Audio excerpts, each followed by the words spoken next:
Ngayon po ay lumabas ang mga dating kasamahan ni Master Sergeant Orly Gutesa sa trabaho bilang security consultant o security personnel ni dating Congressman Zaldi Esco.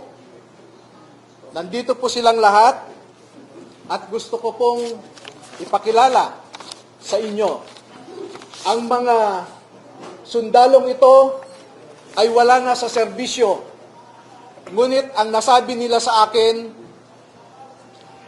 ito ang marahil na huling labanan na kanilang papasukin at gusto nilang magpakasundalo sa ating bayan.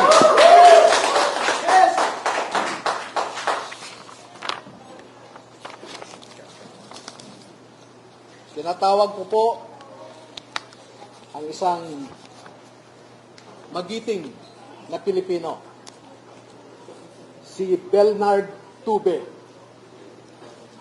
Opo. Si Ross, tumatanda na po. Si Rosbert Waupan.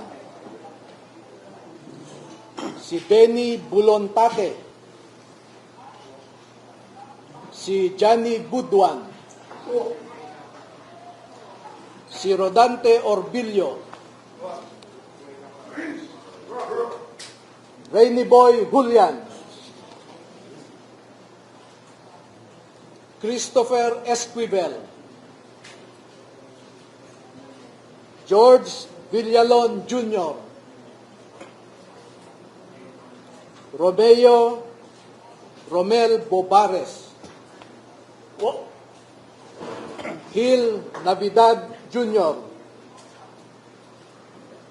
Anselmo Taberdo.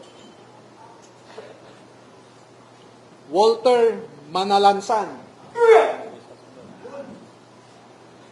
Jolly Cadiao. Romel Galapon. Cecilio Laroder Jr. Bernard Gubban. Crisani Dado. At Fidel Corpus. Meron po silang kasamahan na 12 pa na hindi makakadalo ngayon dahil sa mga personal na rason.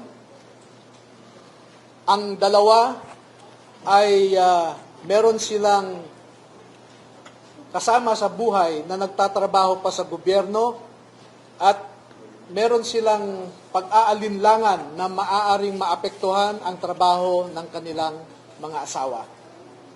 Yung 10 na hindi pa nakadalo ngayon ay tinatawag ko po na second batch at lalabas din po sila sa tamang panahon.